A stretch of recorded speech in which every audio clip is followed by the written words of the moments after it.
참된 기쁨으로까지 열매를 맺으신다. 이런 이야기들을 우리가 하겠습니다. 오늘은 우리가 몰랐던 천년기에 관해서 이야기를 하는 겁니다. 제가 앞에를 우리가 몰랐던 이라고 붙인 이유는 그런 면이 정말 있는 것 같아서 제가 일부러 중반 미래에 대해서 붙였습니다. 혼자 오셨어요? 혼자 오셨어요? 혼자 잘 안 다니시지 않아요? 아, 그랬어요? 깜짝 놀라고 너무 기뻐가지고. 네. 우리 교회 한 가족이 단체로 영화를 하나 봤는데 휴고 이후에 땅에 남아있는 사람들에 관한 영화가 그 전통적 관점 하나 띄워주고 싶어요. 그리고 아이들도 그렇고 사실은 그 어른들도 막 두려움이 생긴 거예요. 굉장히 어렵다, 힘들다, 겁난다 이런 마음이 계속 남아 있어서 요한계시록 그러면 제일 먼저 생각나는 장면이네요. 그 얘기를 들었는데 여러분은 어떠세요? 천년왕국 그러면은 천년왕국 동안에 거기서 어떤 일이 벌어질까? 내가 어떻게 지낼까? 이런 게 상상이 되세요? 아니면 휴고 이후에 남아있는 거기서 얼마나 험악할까? 내가 남으면 어쩌지? 어디에 관심이 많으세요? 1번, 2번 2번 한 번서 들어보세요. 1번 아마 한 군데로 안 넣어서 2번 한 번서 들어보세요. 2번 근데 남으면 어떡하지? 못 쓰세요? 다 올라가시기 바랍니다. 자, 오늘은 그래서 그 천년에 관한 이야기인데 예수님이 재림하신 후에 새하늘과 새 땅이 열리기 그 과정, 예수님 재림하신 그 과정도 그렇고 좀 살펴보려고 합니다. 먼저 우리 어저께 전통적인 관점에서 창조로부터 시작해서 회복에 이르는 이 과정을 그렸는데 창조, 타락, 구원, 회복 그렇잖아요. 근데 이 그림을 조금 우리가 보완하기를 원했던 거예요. 이 그림이 아주 쉽고 간단하고 명쾌해서 좋은 그런 그림이 되긴 하는데 창조가 시작이에요. 그리고 지금 회복이라고 되어 있는 이게 영혼인데 영혼과 창조가 끊어져 있습니다. 설명이 잘 안 돼 있어요. 그래서 이런 그림으로 이해를 하면 이게 그림으로 이해를 하지 않더라도 마찬가지입니다. 보통 4개 창조, 타락, 구원, 회복, 완성 이렇게 하거든요. 그랬을 때 영원과 영광, 그 영원 중에 갖고 있었던 예수 그리스도의 영광, 그리고 요한복음 17장에서 예수님이 그 영광을 우리와 함께 갖기를 원하시거든요. 그 영광에 대한 그림이 이제 비중이 적어져요. 이제 그런 것이 있어요. 그 다음에 타락이 굉장히 크기 때문에 인간론을 인죄론과 동일시하는 경향이 생깁니다. 그래서 구원 얻는 것, 죄사함 받는 것, 여기에 초점이 맞춰져서 중생의 구원에 초점이 맞춰지다 보니까 성화와 영화의 구원에 관해서 역시 비중이 좀 적게 되는 그런 약점이 있습니다. 그러다 보니까 성도들이 그냥 기독교의 우리 신앙이 미숙한 상태로 머무는 경향이 아마도 이런 관점에도 영향을 받지 않는가 이런 생각을 해보게 됩니다. 그리고 구원 이후의 삶에 대해서 설명이 잘 안 돼요.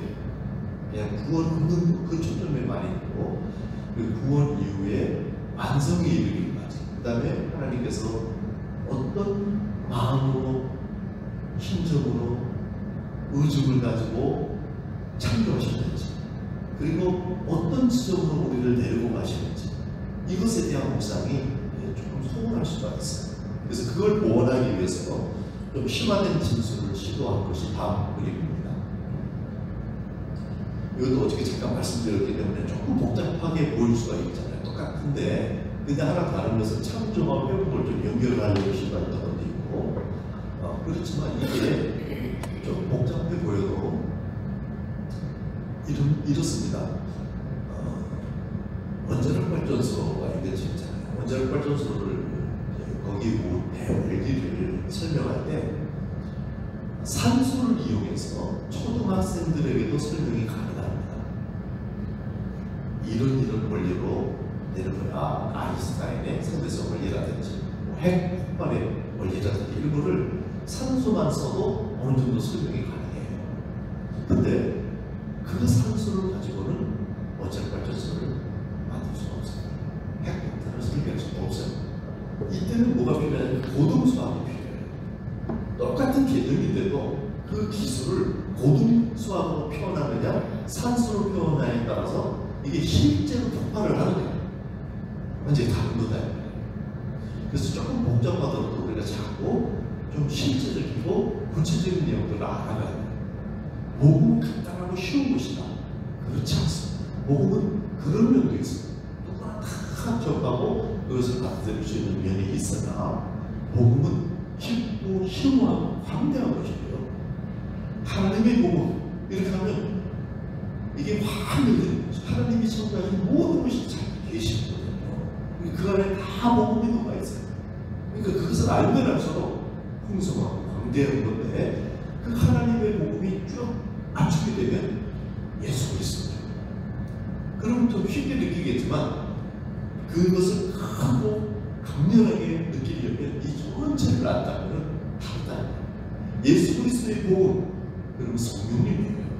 근데 예수님의 복음을 우리가 성령님 이렇게 잘 안 하셔도 그냥 스토리로 이렇게 파악하고 그 내용을 알면 복음을 한다고 오해를 하는 수가 있는데 그렇지가 않다는 거죠. 그래서 이걸 복음도 그런 것처럼 지금 우리가 복음의 내용을 다루고 있는데 그 깊이와 이런 것들을 하려면 어쩔 수 없이 조금 더 어려운 말이나 개념들을 사용할 수밖에 없다. 그런 점을 우리가 마음의 준비를 하고 말씀을 공부하고 듣고 이렇게 해야 정말 실질적인 성장을 이룰 수 있다. 그래서 이 시대는 중생의 구원을 이제 지나서 성화의 구원, 이것도 구원입니다. 그러니까 하나님이 베풀어 주시는 거예요. 그것을 어떻게 우리가 잘 담아내서 그리스도의 형상에까지 이르게 될 것인가 하는 그 과정을 그래서 그런 소원을 가지고 성장해야 한다. 근데 이 그림마저도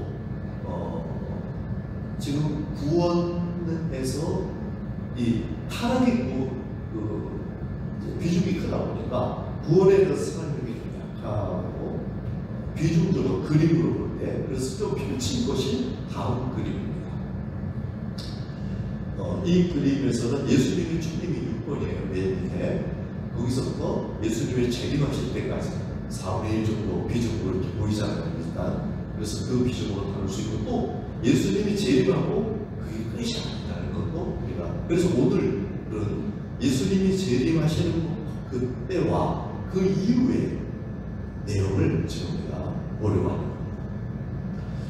이 내용 그림이 혹시 필요하신 분들은 우리 목사님께 드리고 가니까 따로 요청하면 그냥 그림 주셔도 됩니다. 제가 그린 거니까 저작권 없어요. 그림 겁니다. 자, 예수님이 재림하시면은 그게 어린 양의 혼인잔치 19장이죠. 19장 그리고 20장 천년 동안 왕국은 천년 왕국이고 새하늘과 새 땅 21장 열리고 22장 새 세대로 이렇게 되는 거죠. 이제 그때의 이야기를 우리가 좀 나눌 것이고 자, 타임라인으로 보면 이제는 이 그림을 어느 정도 이렇게 좀 상세하게 보면서 들여다보면서 이해할 수 있으면 좋겠어요.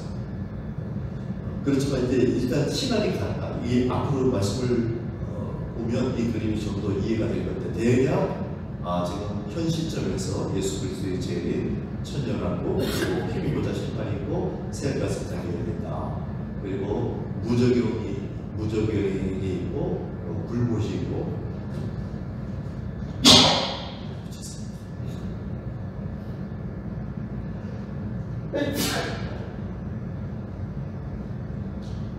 이런 걸 대략 지금 알고 있는 상태에서 이제 말씀을 보도록 하겠습니다. 오늘은 예수 그리스도의 재림 시점을 좀 살펴볼 건데, 데살로니가전서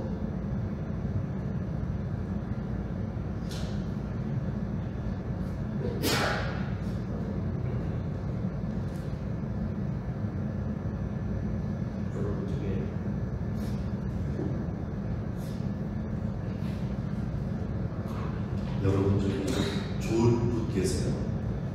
졸음을 깨워주시기 위해서 또 이렇게 데살로니가전서 5장 1절부터 보면은 이 말씀에는 때와 시기 관해서는 너희들에게 더 이상 말할 게 없다. 왜냐하면 너희들이 잘 알기 때문에. 그 말은 도둑같이 오시지만 너희들에게는 도둑같이 오시는 것이 아니다. 왜냐하면 거의 안나 이 말이에요. 그 시기와 진노와 이런 걸 다 안다. 오직 깨어 정신을 차릴지라. 그리고 이렇게 알려주고 주님이 오시고 하는 것은 깨든지 자든지 자기와 함께 살게 하려 합니다. 지금 사귐을 이해하려 하는데 그것을 위해서 하나님께서 지금 이렇게 우리에게 알려주십니다. 아멘. 주 예수님 오시옵소서. 여러분 이렇게 할 수 있습니까? 지금 보통 신약의 성도들은 그런 마음들, 초대교회 성도들은 그런 마음이었어요. 이게 기대되는 일이라야 이 고민을 하겠죠. 누가 재림을 기다릴까? 여러분 재림을 간절히 기다리셔요? 어떠세요? 우선 현재 삶이 고달프고 힘겹고 살 수방이 없는 사람도 재림을 기다릴 거예요. 그리고 이 시대는 더 이상 해결책이 없구나. 예수님이 오시기 전에는 해결이 안 되겠구나. 이런 마음을 가진 사람. 이 땅에 소망이 지금 없다는 것은 절망할수록 이걸 원하겠죠. 또 한 다른 논리는 어쨌든 천국이 지금보다 훨씬 좋을 거 아닌가. 이렇게 이제 생각하기 때문에 그런 기대고 막연하지만은 어쨌든 예수님이 오시기 좋은 일이다. 이렇게 생각할 수도 있겠죠. 근데 이거는 약간 잘 들여다보면 이기적일 수 있어요. 예수님과의 인격적인 관계라기보다는 나한테 좋은 일이니까 이기적이라고까지 얘기하면 좀 너무 심하겠지만 자연스러운 것이겠지만 그런 생각일 수 있죠.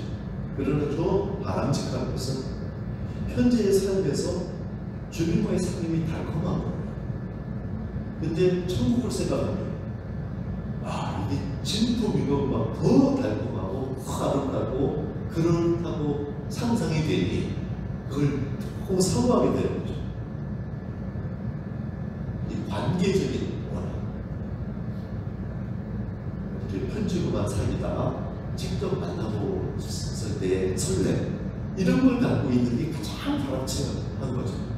이런 마음으로 나아가다 주 예수여 오시옵소서. 이런 고백을 할 수 있는 저희들이 되기를 축복합니다. 저의 마음에도 그런 마음이 생기기를 저도 오락가락할 때가 있더라고요. 그래서 이게 참 타락한 사람의 마음, 이것을 다루는 것은 정말 중요한 일이기도 하고, 그런데 여기서 끝나는 게 아니고 이거 고치는 연구가 아니라 미래가 너무나 아름답고 기대감이 찼을 때 이 소망을 가진 자마다 주의 그러하신 바가 자기를 깨끗하게 합니다. 이게 동력이 되고 약물이 되는 거예요.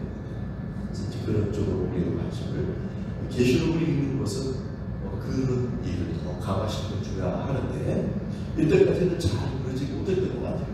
계시록을 읽으면 어려운 험한 얘기들이 더 많이 보이고, 그런데 사실 우리는 왕노릇이라는 고관으로 위를 가면서 이 장면을 본 것이다.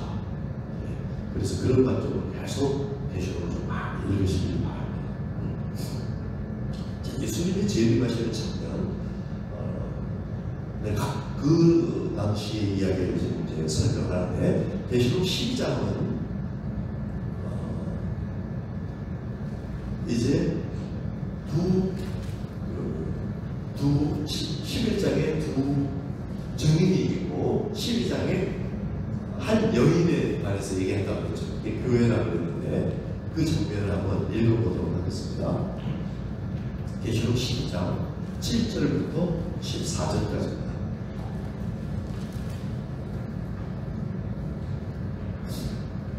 계시록을 읽을 때는 가능하면 성경을 펼치면 가장 좋겠습니다. 앞에도 여기는 하지만 앞에 보기가 복잡하게 되어 있습니다.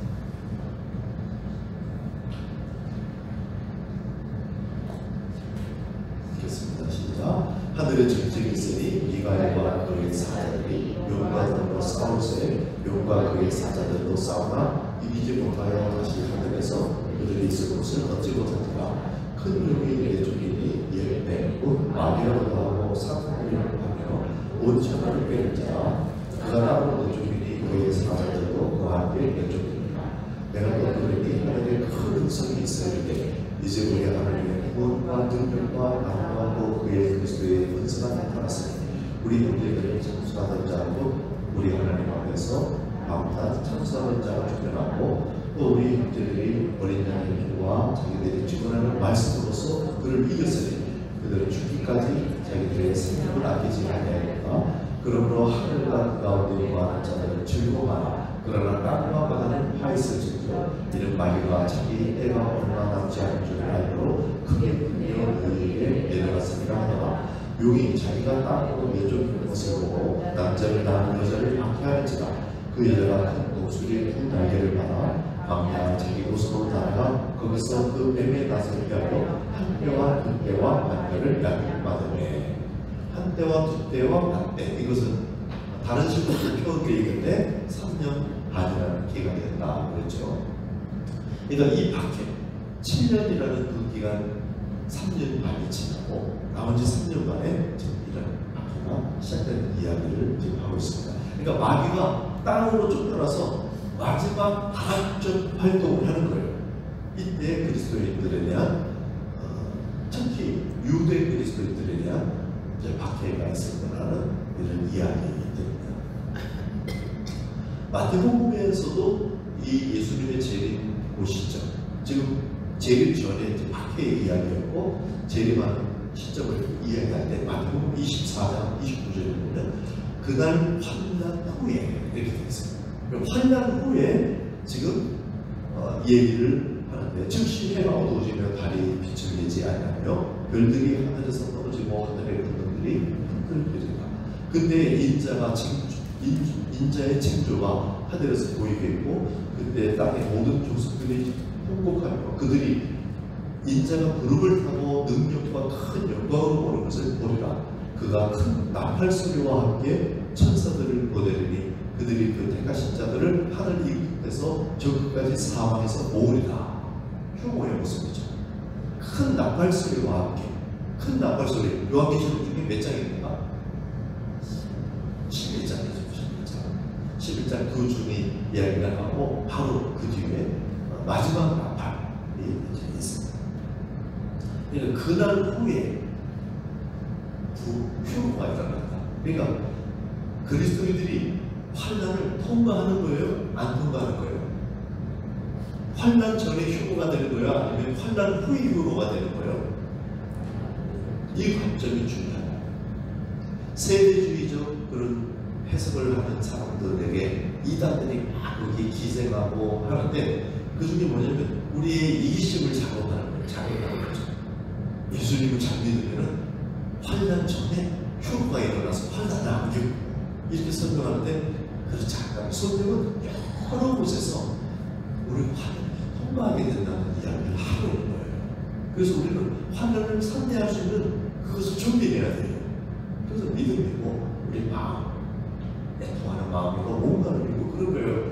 막 힘이 세지고 그런 걸 알기 때문에 할 수 있는 그리스도 안에서 얼마든지 가능한 그런 얘기입니다.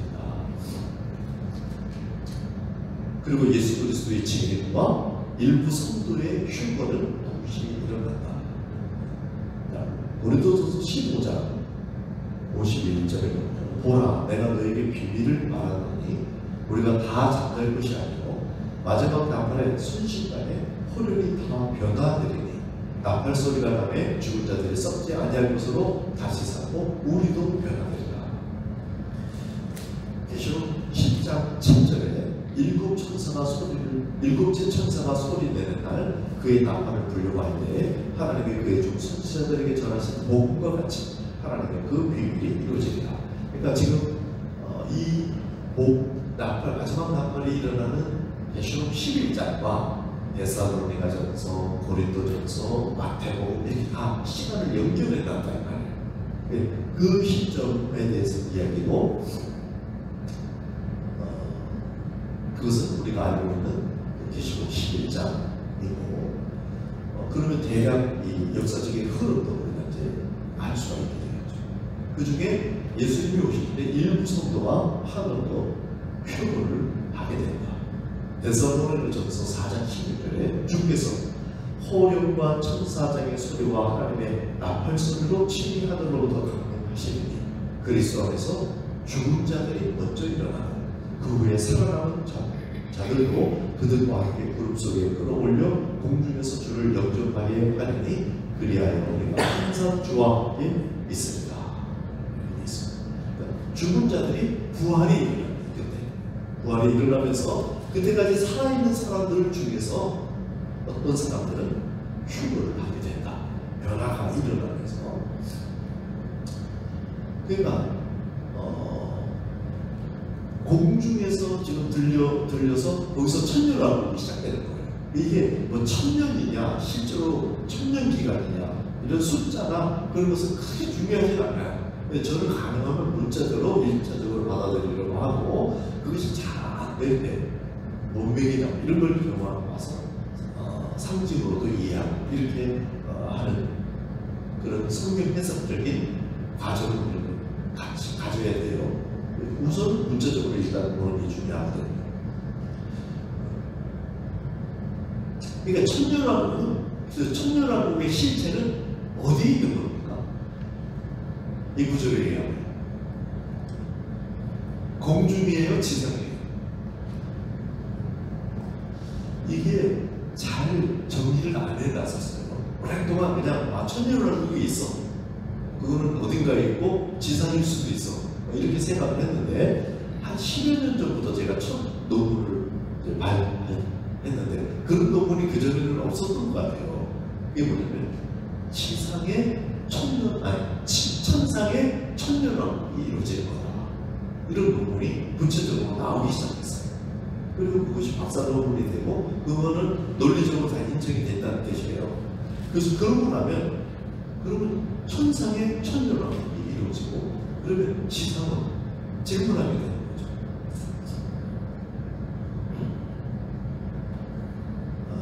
계시록 2장을 설명하고 있거든요. 자, 계시록 20장 4절부터 6절까지를 읽겠습니다.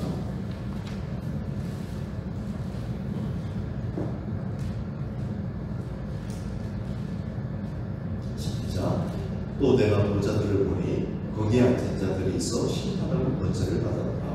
또 내가 보니 예수를 증언함과 하나님의 말씀 때문에 목배임을 당한 자들의 영혼들과 또 짐승과 그의 우상에게 굽이하지 아니하고 그들의 이마와 손에 내 표를 받지 않은 자들이 살아서 그리스도와 더불어 천년 동안 왕노로 다니 그 나머지 죽은 자들은 그 천년의 책임까지 살지 못하더라. 이런 천재의 부활이나 이 천재의 부활에 참여하는 자를 목이고 거룩하도다. 둘째 사망이 그들을 다스리는 권세하고 도리어 그들이 하나님과 그리스도의 제사장이 되어 천년 동안 그리스도와 더불어 왕노로 다니라. 아멘. 이때 이 천년왕국에 참여하는 사람들에 대해서 설명을 하는데, 그러니까 누가 휴거돼서 천년왕국에 들어가게 되는가 하는 거예요. 누가 들어갑니까? 첫 번째는 하나님의 말씀 때문에 목배임을 당한 사람들이라고 되어 있습니다. 선교자들이죠. 두 번째는 짐승과 그의 우상에게 굽이하지 않고 그들의 이마와 손에 그의 표를 받지 아니하는 자들이, 그 사람들은 죽지 않고 살아있는 채로 그리스도의 재림을 맞이하는 거예요. 그래서 그 사람들도 호련히 변화될 것을 데살로니가 전서에서 얘기했고, 그래서 천년왕국에 들어가게 된다. 두 가지, 순교자와 순결자, 순결한 사람. 그런데 여기서 표를 받지 아니한 사람 그러니까 그렇지 666 이걸 안 받아야지 이렇게 이제 긴장을 하고 막 그런 관심이 커지고 그러는데 이것은 조금 더 잘못된 함몰되는 관점이에요. 이마와 손에 그의 표를 받다라는 의미에 대해서 정말 생각해 볼 필요가 있습니다. 정말 물리적으로 어떤 인증을 받는 것인가, 무슨 666 QR 코드를 여기다 새긴다든지, 베리칩이라고 하죠. 뭔가 사례를 넣어서 사람의 그 아이디를 간직해서 보호, 정보 이런 거 다 해서 필요하게 해준다. 앞으로 그렇게 될 가능성이 정말 많거든요. 그래서 이걸 받으면 안 된다. 그리스도인들은 이렇게 이제 설명하는 경우가 있는데 이것은 명확하지는 않습니다. 제가 이렇다 저렇다 이렇게 말씀드리는 것도 아니고 꼭 그렇지 않다 하는 것이에요. 왜냐하면 계시록 7장 3절을 보시면 거기에 보면은 이르되 우리가 우리 하나님의 종들의 이마에 비치기까지 땅이나 바다나 나무들을 해야지 말라 하다가 14만 4천 얘기를 하게 할 때에 하나님의 종들의 이마에 인을 친다는 거예요. 심판이 막 몰려오는데 이 사람들을 보호하기 위해서 인을 친다는 거예요. 이마에 인을 친다. 정말 부장을 찍는 걸까? 무슨 그것도 베리칩을 해가지고 하는 걸까? 그렇지 않겠죠. 계시록 22장 3, 4절에도 다시 저주가 없으며 하나님과 그 어린 양의 보좌가 그 가운데 있으리니 그의 종들이 그를 섬기며 그의 얼굴을 물도여 그의 이름도 그들의 이마에 있으리라. 그러니까 지금 최종적인 모습을 할 때 지금 택함받은 하나님의 사람들을 설명할 때 그의 이름이 그의 이마에 있을 것이다. 정말 여기다 이름을 이렇게 딱 붙이고 그런 이야기가 해요. 그러니까 짐승의 표를 받았다 하는 그 말이 꼭 실제로 666, 베레칩 이런 것들은 물리적인 표를 받았다는 의미라기보다 신앙의 절기를 지키는 것 그것도 이마에 인을 쳤다고 표현하고 신앙을 배신하고 짐승과 거짓 선지자를 택하는 사람들도 역시 표를 받았다 이렇게 말을 하고 있다는 거예요. 이렇게 보는 것이 더 일리가 있다. 그러나 역사 속에 실제로 어떤 일들을 벌어지는 거예요. 그것이 상징일지 실제일지는 그때 가봐야 알지만 지는 겁을 먹고 이래서는 안 된다. 이런 쪽에 너무 관심이 가는 것은 뭐냐면 F학점 안 받으려고 공부하는 사람하고 똑같다는 거예요. 정말 성적을 잘 받으면 돼요. 그 걱정을 할 게 아니라 땅에서 왕도로서 어떻게 하는 건가? 천년 동안 왕도로서 한다는 데 그게 뭔가? 이것에 대한 궁금증이 더 커야 한다. 15장, 고린도전서 15장 51절에 보면 보라, 내가 너에게 비밀을 말하노니 우리가 다 잠잘 것이 아니요 마지막 나날에 순식간에 호련히 다 변화되리니 나팔 소리가 나면 죽은 자들이 썩지 아니할 것으로 다시 살고 우리도 변화되리라. 죽은 자의 부활 순교자들이고 죽은 자 중에서도 다 말이 아니고 순교자들이에요. 여기서 순교자들이라고 하면 또 우리가 막 진짜 막 바로 목을 치고 막 이런 사람들만 생각할 수도 있는데 그런 사람이 아니고 그런 사람이 확실하지만 꼭 그런 모양이 아닐 수도 있다는 것도 염두해야 된다. 순교자와 순결자가 이 천년왕국의 주인공들이 된다는 거예요. 여기서 우리도 변화되리라 이렇게 했어요. 사도 바울이 지금 고린도 교회를 향하여 그리고 사도 바울 선교단이 지금 이 서신을 보내는 거거든요. 그런데 우리도 변화되리라. 그럼 우리는 누굴까요? 사도 바울 선교단 내지는 이것을 신실하게 잘 받아들이는 그런 성도들이겠죠. 이 사람들이 변화되리라 이렇게 이야기하고 있는 것입니다. 그러니까 일을 받았다. 14만 4천이다. 이게 중요하죠. 14만 4천 이후에 확한 증인들이 있고 많은 이방인들의 수가 나오고 이러잖아요. 그래서 그 선이 커트라인이 뭔지를 명확하게 지금 나와 있지 않고 그것을 상징적으로 표현했는데 이마에 표를 받았다. 하나님께서 이름 채우신다. 어쩌면 생명 속에 농명된 것까지 얘기하나? 근데 그 수준은 언급을 안 하고 있어요. 그래서 남을 가능성을 생각해야 돼요. 내가 크리스찬이고 신실히 주님을 믿는데도 불구하고 내가 남을 수도 있다. 올라가면 좋겠죠. 그러나 남을 수도 있다. 그런 것도 염두에 두고 있어야 돼요. 천년왕국에서는 무엇을 합니까? 왕노릇이라고 되어 있는데 땅에서 천년 동안 세세토록 왕노릇. 이게 사람이 사람을 다스리는 그런 왕노릇은 하나님이 반대하신 거예요. 그래서 그건 아니에요. 그래서 만물을 다스리는 그런 왕노릇.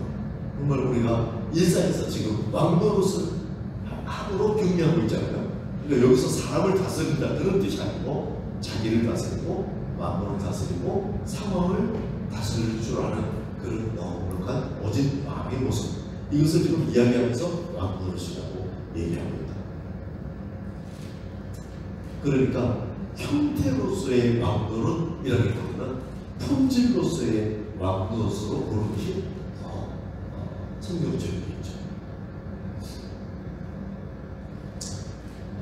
그 왕노릇의 삶의 형태에 대해서 자세히 설명하지 않고 있습니다. 천년왕국에서 어떤 형태로 합니다. 그냥 그렇지 않고 땅에서 왕노릇을 이미 얘기했기 때문에 이 얘기는 많은 성경에 가득한 거거든요. 그렇기 때문에 천년 동안 왕노릇, 이것도 그것과 크게 다르지 않지만 또한 품질로서는 완전히 다르겠죠.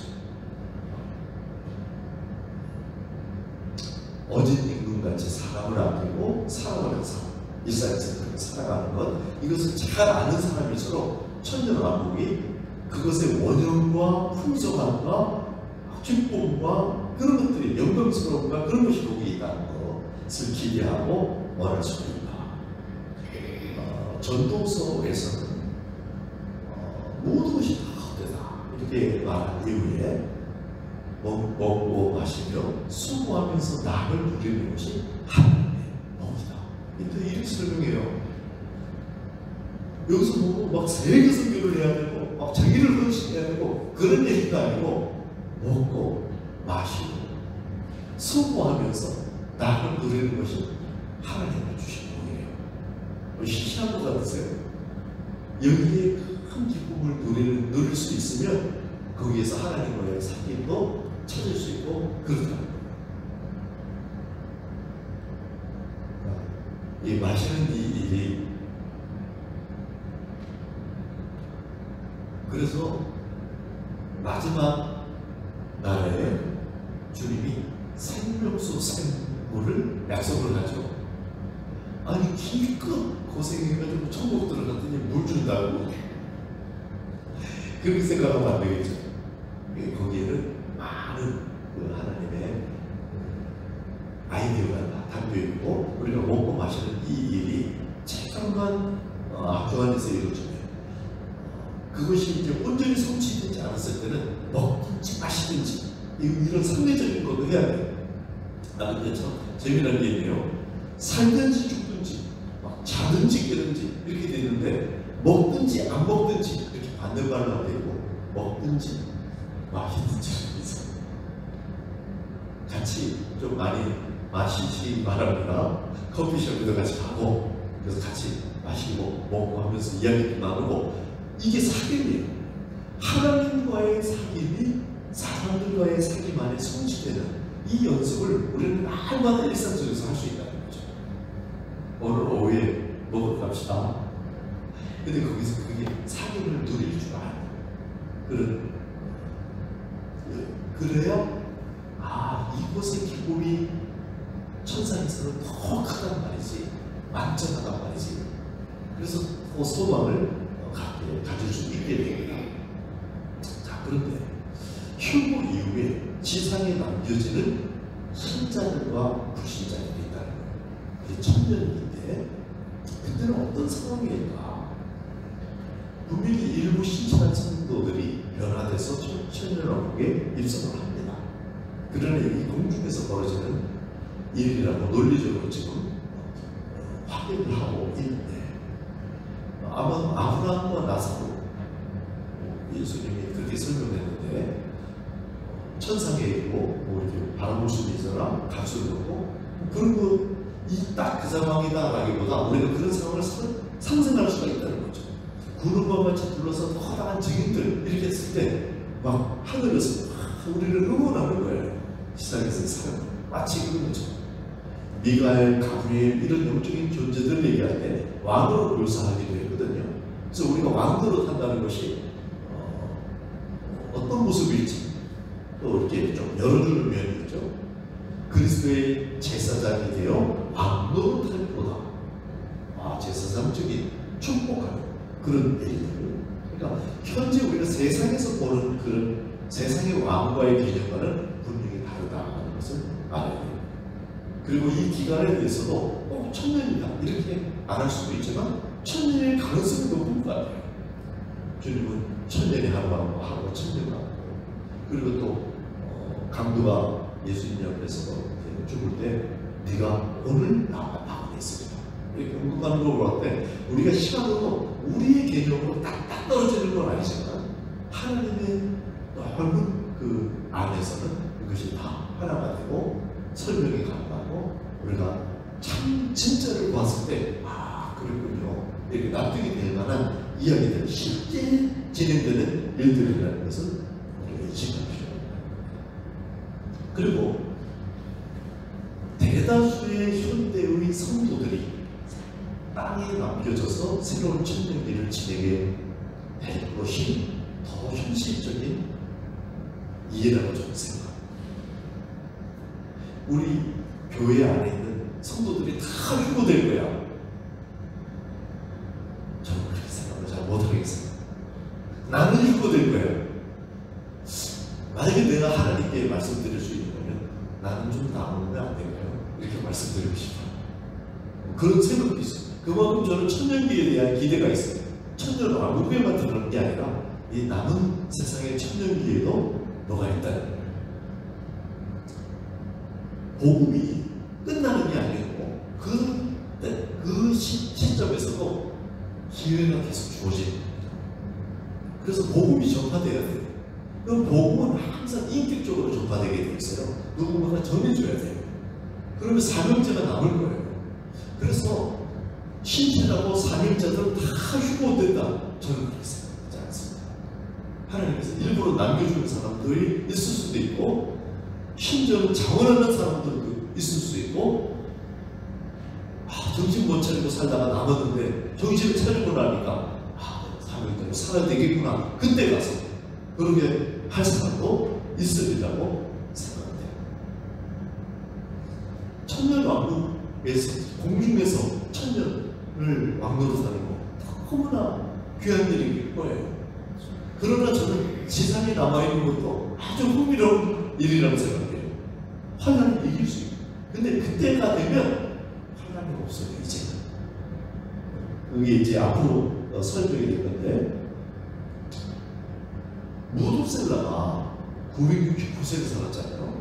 노아라는 영화에서 무두셀라를 설명하는데 약을 지어가지고 좀 기도해주고 그러면 아기를 못 갖는 손녀 며느리 뭐라고 불러야 돼요? 손녀 며느리라고 해야 되나요? 아기를 가질 수 있도록 그렇게 돼요. 치료가 되는 거예요. 한 1000년 정도 사니까 그냥 약초를 캐가지고 그렇게 하면 치료가 돼요. 만물의 본질을 더 파악하게 되는 거거든요. 제가 100년도 못 살았는데 지금 가진 지식이 상당해요. 거기다가 챗GPT 뭐 이렇게 도움을 받으면 굉장할 것 같아요. 100년도 못 살았는데 이런 상태에서 제가 이런 지력 이상을 가지고 1000년을 살면 어떻게 될까? 아마도 나를 낳아다닐 수도 있지 않을까? 이 공기와 나의 이해가고 내가 어떻게 탁 하면 이런 상상도 저는 해봐요. 공부하는 게 재밌고 만물의 본질을 파악하는 것이 재밌고 이게 선지자지. 하나님께서 이 계시를 알아갈 수 있도록 찾아갈 수 있게 선지자적인데 학문이 그런 거예요. 그러니까 저는 당장은 조금 시간이 있으면 한글을 더 공부하고 싶어요.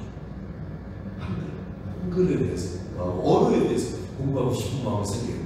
근데 시간이 부족해요. 그래서 공부를 못하는데 시간이 주어지면 그게 너무나 재미있을 뿐만 아니라 이것이 정말 인류에 대한 이해를 돕고 하나님이 인류를 이 땅에 파송하셔서 어떻게 운영하셨는지를 찾아가는 중요한 발자국이 남아있거든요. 그래서 그런 호기심이 저에게 또 있어요. 그러려면 1000년도 살아야 되거든요. 내가 알려보고 건강해서 사는 게 아니라 하나님께서 그런 기회를 허락해 주신다면 저는 그것을 받을 것 같아요. 여러분 1000년기에 남아있어더라도 건강지 마시기 바랍니다. 자, 그때 상황을 좀 더 보면요. 1000년기의 상황은 일단 마귀가 무저경에 결박된 상태입니다. 그러니까 아까 그 타임테이블에서 마귀가 공중권세 자문자로 활동을 하다가 지상에 내려와서 잠깐 활동을 해서 반합적인 그런 행동을 해요. 그때 대환란이 일어나는데 주님이 오시면서 잡아서 무저경으로 가둡니다. 저 밑에 무저경 보입니까? 네. 지금 거기서 보이세요? 글자가? 무저경 밑에는 불못이라고 되어 있죠? 이게 다른 거예요. 무저경에 들어갔다가 1000년 동안 가둬놨다가 그 마지막 1000년 마지막 즈음에는 잠깐 또 풀려나도록 합니다. 허락을 하죠. 그때 또 반합적으로 하려고 할 때 완전히 주님이 백보자 심판을 해서 불못으로 마귀를 던집니다. 그러니까 무저경이까지 마귀가 활동을 안 한다 이 말이에요. 그때는. 그러니까 영적인 유혹이 막 배제가 될 거예요. 그러니까 그때 지금은 우리가 이렇게 핑계할 수 있어요. 내가 연약하니까 마귀의 유혹도 받고 이렇게 유혹을 받아갖고 내가 그랬어요. 물론 이게 핑계가 안 될 수 있지만 나는 자기가 핑계를 한다고 할 수가 있어요. 그러나 그때는 그런 핑계가 가능하지 않아요. 마귀가 활동을 안 해요. 그러니까 스스로 나의 선택과 나의 인격적인 결단으로 나의 삶을 선택할 수 있게 된다는 거예요. 거기다가 짐승과 거짓 선지자들이 불못에 이미 던져진 상태예요. 예수님이 재림하면서 지금 이 짐승이라는 것은 세상의 그 지도력을 얘기하는 것 같다고 말씀하셨죠. 거짓 선지자들은 음료와 같이 종교적인 지도력을 의미하는데 이미 불못에 이게 다 던져졌어요. 그러니까 끝난 거예요. 그러니까 이전에 물리적인 외부의 유혹, 내적인 마귀의 어떤 영적인 유혹 이런 것들이 다 사라지거나 약해진 상태라는 거예요.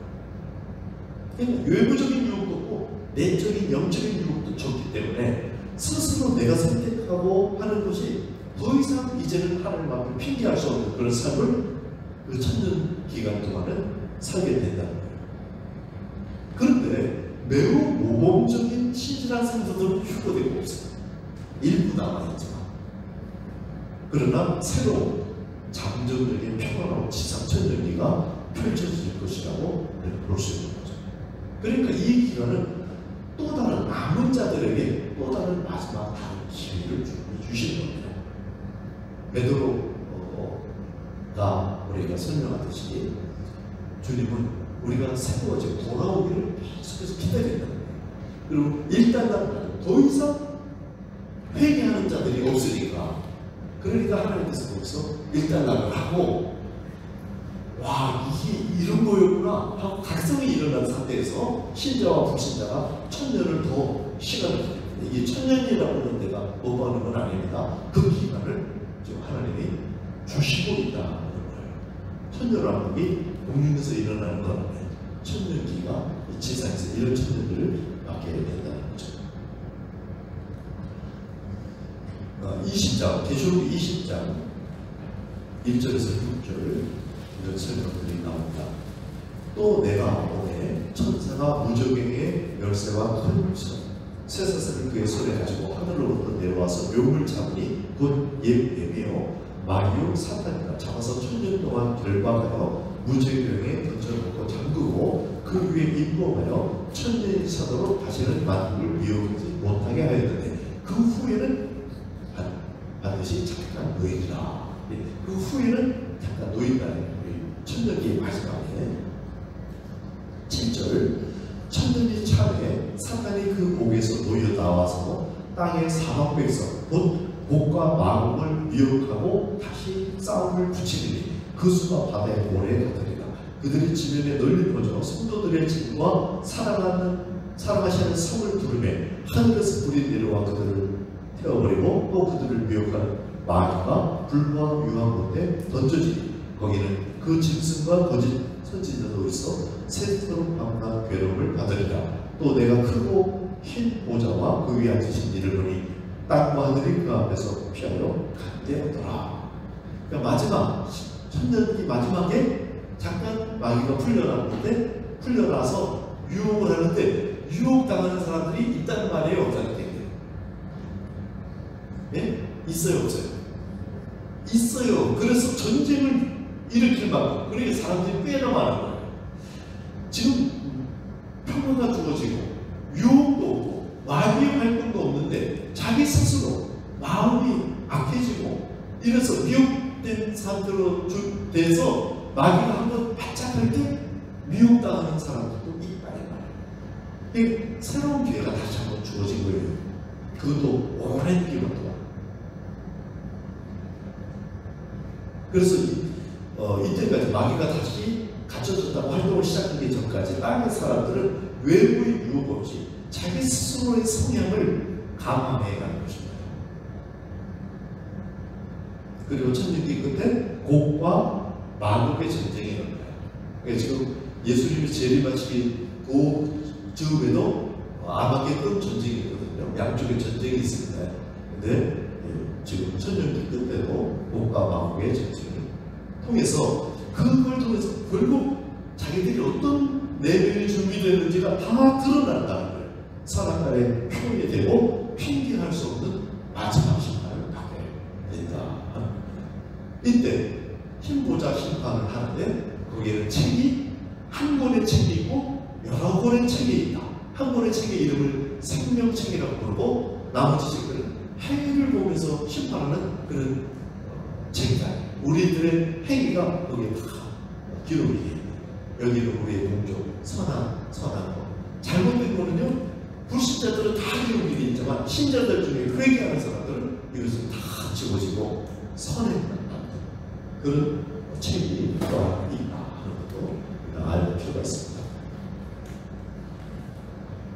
자, 천년기를 요약해 보면 천년기 한번 요약된 거가 한번 띄워주시겠습니다. 다음. 이거 읽기가 어려우시죠? 천년왕국 시기에 자, 마귀가 무적에게 갇혔다. 알죠? 짐승과 거짓 선지자가 유황 불못에 던져졌다. 이거는 영원히 있다. 갇힌 거예요. 그 다음에 천년왕국이 도래하죠. 성도의 일부가 그리스도와 더불어 왕노릇을 합니다. 천년왕국에서. 그러나 땅에 남은 사람들이 성도들도 있고 불신자들도 있다.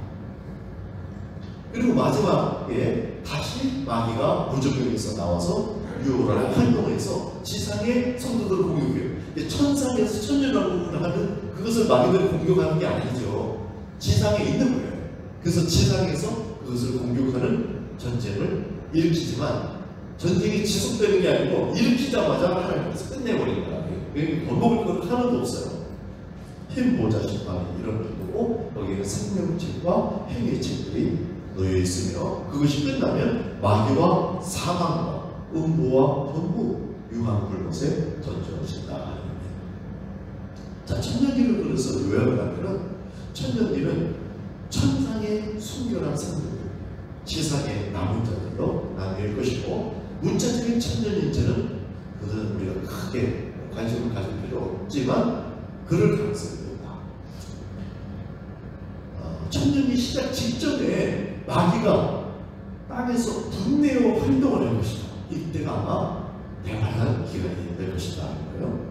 그럼 그 후에 무적에게 갇혀서 활동을 안 하고 그 결과 휴거되지 않은 지상에 남은 사람들도 대환련의 연장이 짧은 기간, 그게 한 2달 반 정도 되는데요. 이 숫자가 다 나와 있어서 제가 이렇게 말씀드릴 수 있는데요. 그 기간을 빼면 절대 없는 평화로 마리아 유혹이 없는 그런 기간을 새로운 세상을 맛보게 될 것입니다. 자, 다니엘서 12장 9절에 보면은 거기에 이 이야기를 하면서 매일 드리는 제사를 폐하여 멸망하게 할 가증한 것들을 세울 때부터 1290일을 지낼 것이요 이렇게 돼 있어요.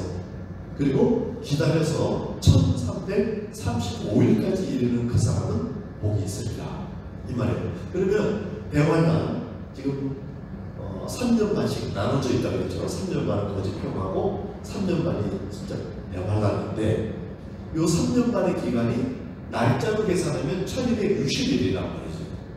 그게 여러 군데 나와 있었어요. 근데 여기서는 몇 차례 나와요? 1290일. 그러면 1개월의 차이가 있죠.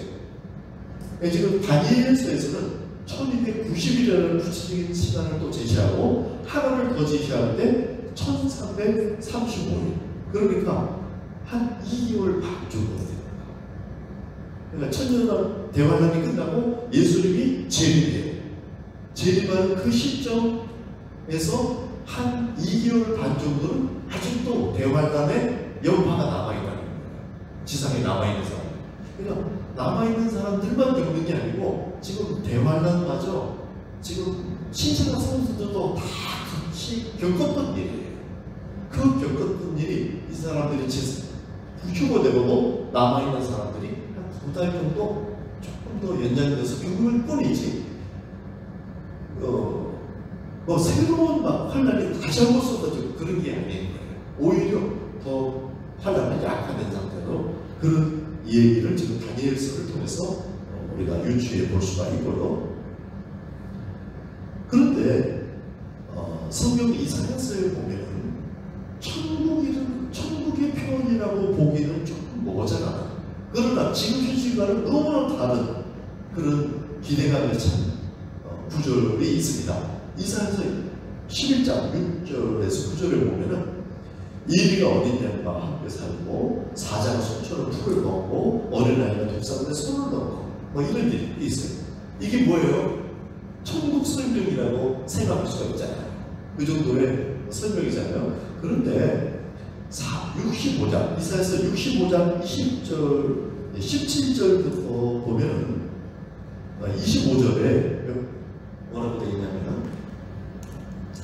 이리와 어린 양이 함께 먹을 것이며 사자가 소처럼 짚을 먹을 것이며 배부른 흙을 양식으로 삼을 것이니 나의 생산에서는 평안도 없고 상함도 없으리라.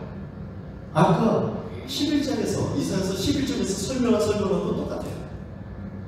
그런데 그러니까 같은 얘기를 지금 반복해서 하고 있는데 거기에 그 앞에 뭐라고 되어 있냐면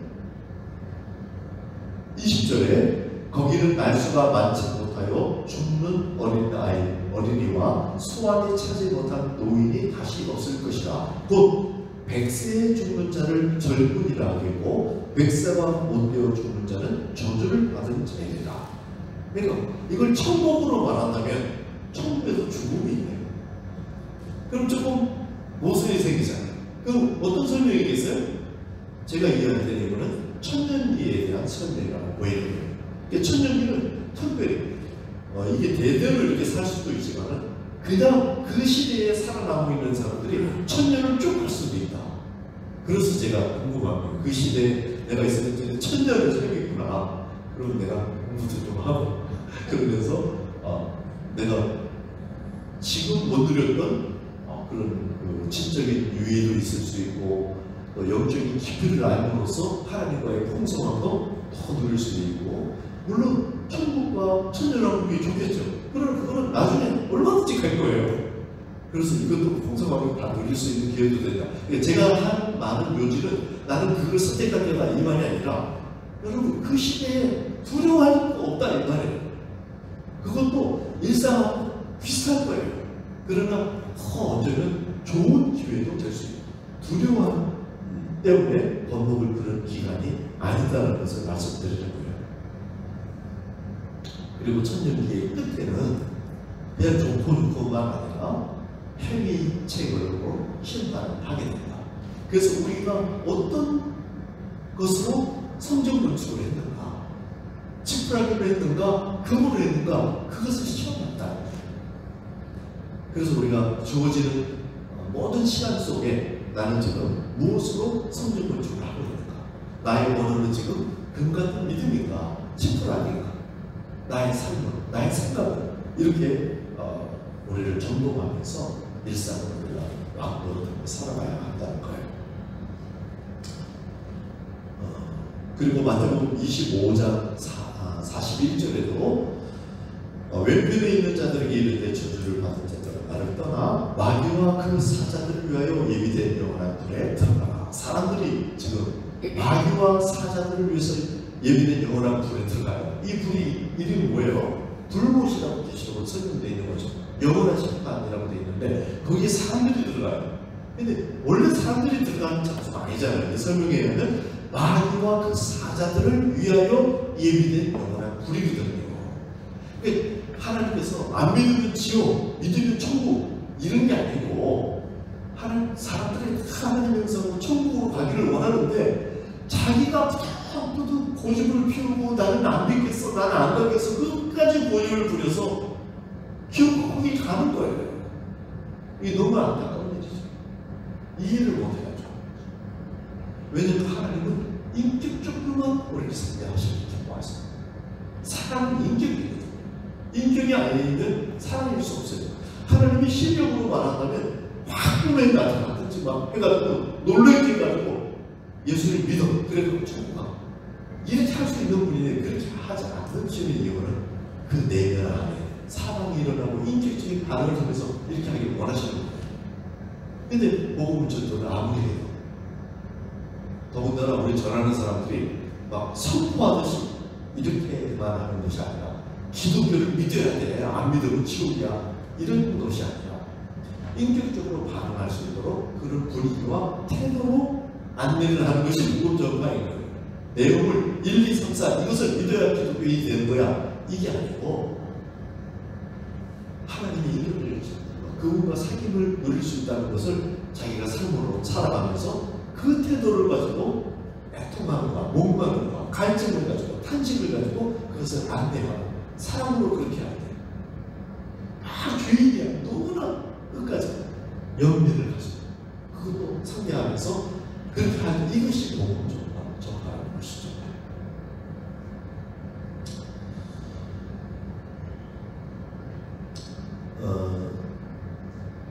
새하늘과 새 땅이 이제 그 후에 열리고 이루어지는 것입니다. 말씀을 다시 한번 정리를 해보면,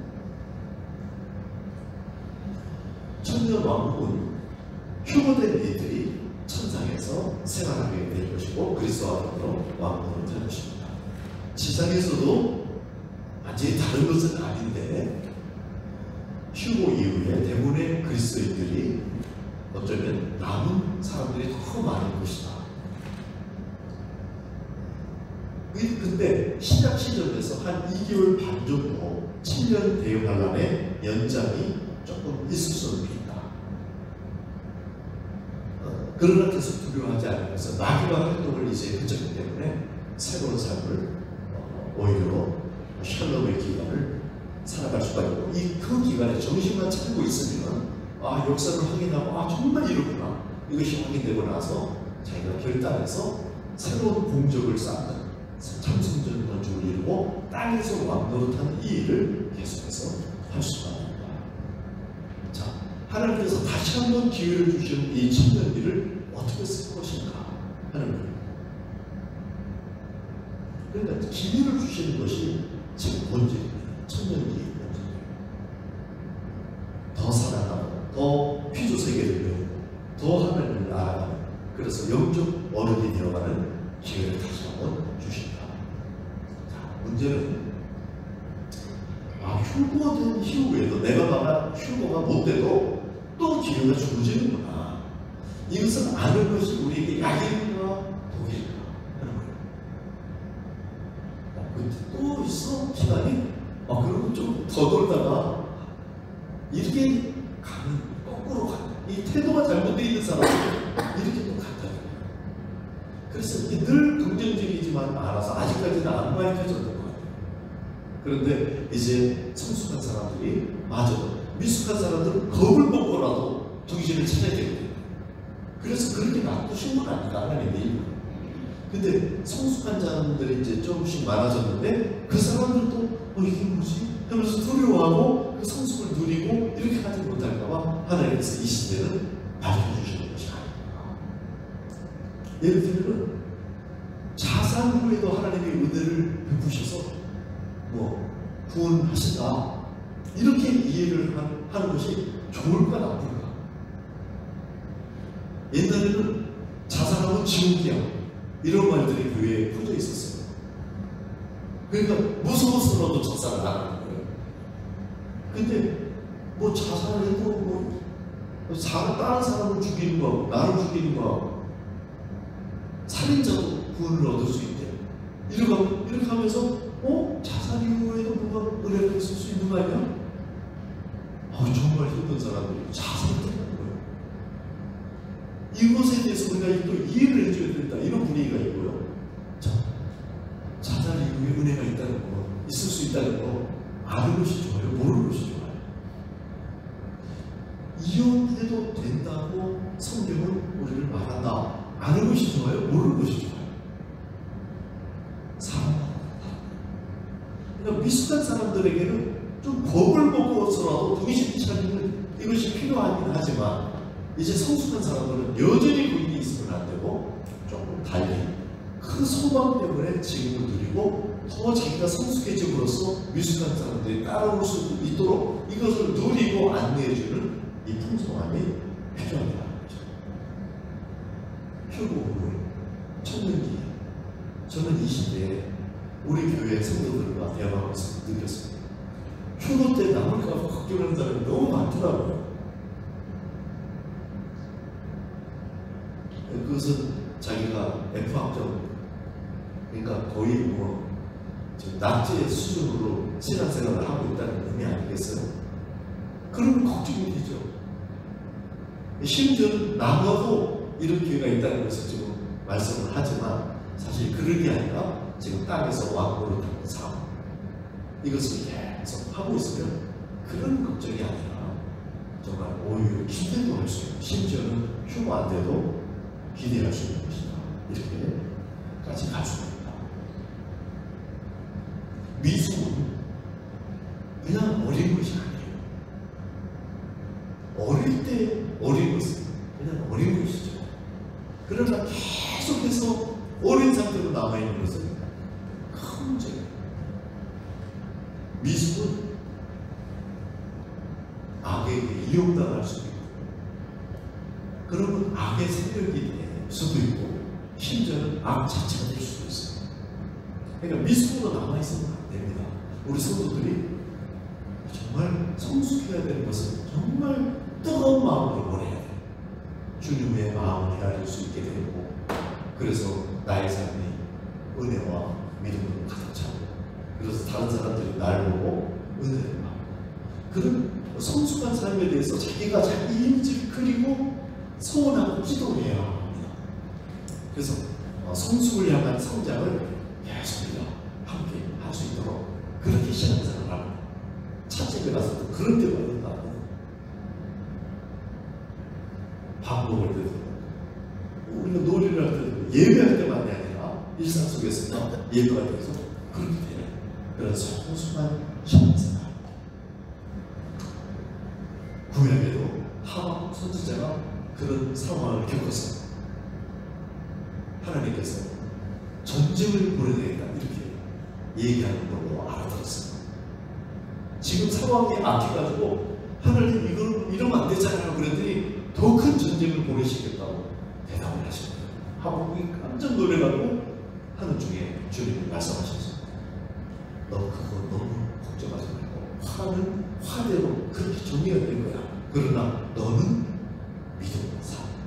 이렇게 말씀하시고 이걸 알아들은 하박국은 겁이 한편으로 나긴 했지만 왜냐하면 자기가 실력을 살 거예요. 그래서 막 뼈에 썩이는 것이 들어올 정도로 겁납니다. 이 고백을 해요. 그러나 한편으로는 내가 하나님으로 말미암아 기뻐하고 내가 나의 높은 곳은 사슴같이 나눌 거야. 이런 그 두려움과 기대가 이것이 공존하는 그런 경험을 하고 있다. 그러니까 최초로 신약의 그 계시되는 믿음에 관한 이야기를 구약의 선지자가 경험하면서 고백한 그 내용이 오직 너희는 믿음으로 삽니다. 이거였고 이것이 계속 로마서, 갈라디아서, 히브리서 이렇게 반복되면서 설명하고 있는 것입니다. 그러니까 우리가 지금 이 나눈 의미가 새로운 계시록의 얘기가 아니라 구약성도 그냥 성경에 있는 이야기입니다. 그래서 우리가 이것을 알고 지금 우리가 잘 누릴 수 있으면 천국을 더 바라게 되고 천년만 지상의 천년도 더 바랄 수 있게 돼요.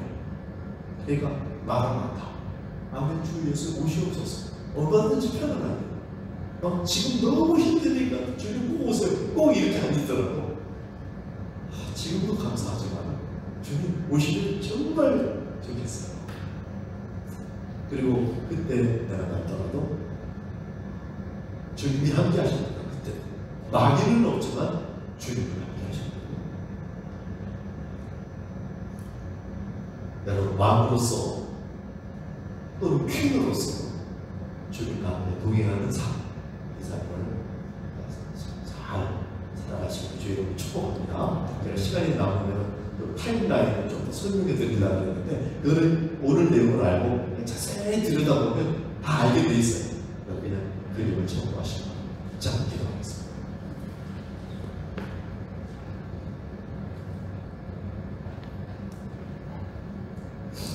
몰랐던 미래 천년기에 대해서 좀 이야기를 나눴습니다. 그 삶도 우리가 기대가 할 수 있고 지금 우리가 준비돼서 우리 매사에 그것을 누릴 수 있게 해주옵소서. 우리 정서를 만져주시고 우리의 치상을 배워주시고 우리 의지를